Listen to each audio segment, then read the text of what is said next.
TED Talk slow version. What is fat?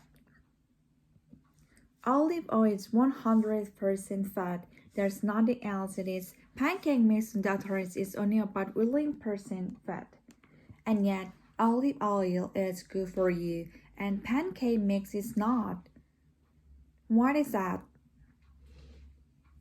As it turns out, the amount of fat we eat doesn't impact our weight or our cholesterol or our risk of heart disease nearly as much as what kind of fat we eat. But let's back up. What is fat?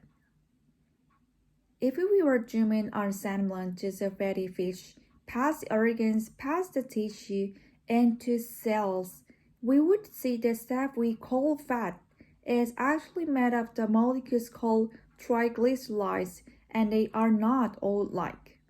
Here's one example. There's 3 carbon on the left, there's glycerol.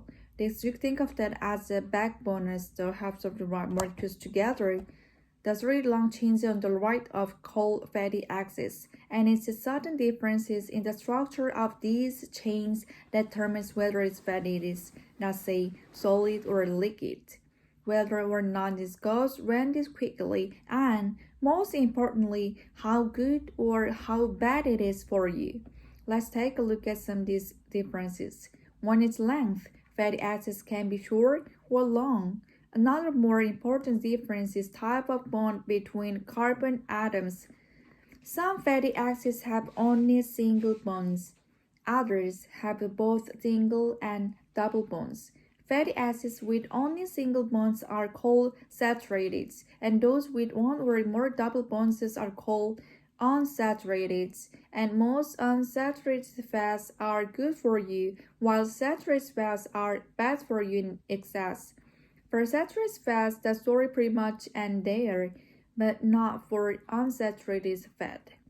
The double bonds in these molecules have a kind of weird property. They are rigid.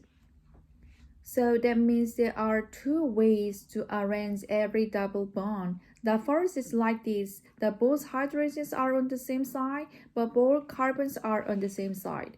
The second way is like this. Now the hydrogens or carbons are on opposite sides of the double bond. Now, even though both of these molecules are made of exactly the same building blocks, they are 2 completely different substances and they behave completely differently inside of us. The configuration on the left is called cis, which you probably never heard of. The one on the right is called trans, and you probably have heard of trans fat before. They don't go runs. They are more stable during deep flying, and they can change the texture of foods in ways other fats just can.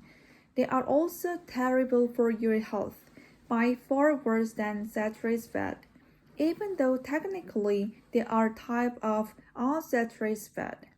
Now, I know this seems crazy, but your body doesn't care what the molecules look like on paper. All that matters is the 3D shape, where the molecules fit, where it does, and what pathways it interferes with. So how do you know its food has trans fat in it? Well, the only sure if you see the word partially hydrogenases in ingredients list. Don't let nutrition label or advertising fool you. The FDA allows manufacturers to claim their products contain 0 gram of trans fat, even if they actually have up to half the gram per serving. But there's no hard and fast rule about small serving can be. That means you have to rely on seeing those keywords, partially hydrogenases, because they have the trans fats are made by partially hydrogenated unsaturated fats. So let's go back to our olive oil and pancakes mix from before. Olive oil is 100% fat. Pancakes mix is only 11% fat. But our olive oil is mostly unsaturated fat and it has no trans fat at all. On the other hand, more than half the fat in pancake mix is either saturated or trans fat. And so even though olive oil has 10 times as much fat as pancake mix, it's healthy for you. Now I'm trying to pick up pancake mix There's a lot of foods with type of fat profile. The point is this. It's not how much fat you eat, it's what kind of fat. And what makes a particular fat healthy or unhealthy, it is shape.